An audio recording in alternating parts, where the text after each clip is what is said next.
ఆత్మలో వర్ధిల్లుట. అనుదిన ధ్యానమాలిక. రచన డాక్టర్ ఇ. Stanley Jones. అనువాదం డాక్టర్ ఎ. సురత్నం బాసిమల్ల. 5వ వారము 5వ రోజు. ఆది కాండము 3వ అధ్యాయము 8 నుండి 13 వచనములు. భద్రత లేమి ఫలితము భయము. బలవంత పెట్టబడు ప్రదేశములో లేదా వాతావరణములో ఒక వ్యక్తి అంతర్గతమైన వనరులను కలిగి ఉండకపోతే అతను అనిశ్చయమైన నాగరికత ప్రతిబింబించే వానిగా ఉంటాడు, కనుక అతను భయపడతాడు. దురదృష్టవశాత్తు వ్యక్తి అనేకమైన భయాలు, ఆందోళనలను సృష్టించుకుంటున్నాడు. మనలో భయములున్నాయని మనస్తత్వ శాస్త్రజ్ఞులు చెబుతారు.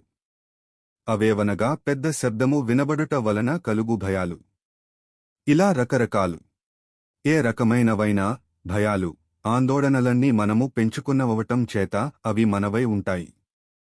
భయాలు, ఆందోళనలు అనేకమైన వైఖరులు మూలాన ఉత్పన్నమవుతుంటాయి. మనము తప్పు స్థానములో ఉండి సరియైన గ్రహింపులేని వారమే భయపడతాము. ఇతరులపై మనము కోపపడి వారి నుండి దూరమవుతాము. మనలను మనము దూరపరుచుకొంటాము.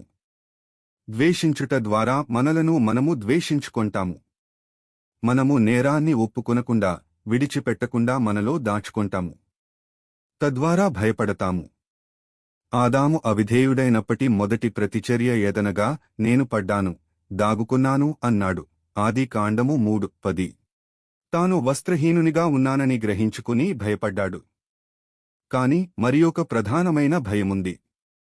అదేదనగా, ఆత్మకు కేంద్రస్థానమైన దేవుని నుండి దూరపరచే భయము. ఆదాము ఒంటరివాడయ్యాడు. అనేకమంది జీవించుచున్నారు గాని వారు ఒంటరి జీవితము జీవిస్తూ ఉన్నారు.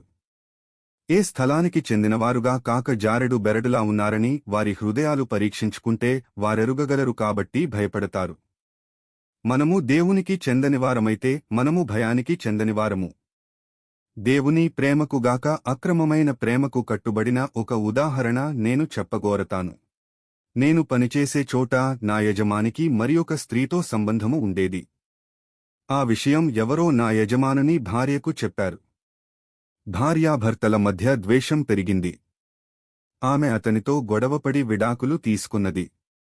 వివాహ బంధం విచ్ఛిన్నమైంది. అక్రమమైన ప్రేమలో జీవితాల విధ్వంసం ఉంటుంది. దేవుని ప్రేమలో భయముండదు. మనం దేవుని ప్రేమకు అంటుకట్టబడాలి. ఈ భాగము డాక్టర్ ఇ. స్టాన్లీ జోన్స్ రచించిన అనుదిన ధ్యానమాలిక ఆత్మలో వర్ధిల్లుట నుండి సేకరించబడినది. దీనిని మీకు వివరించిన వారు ఎల్. సెలా బుక్స్.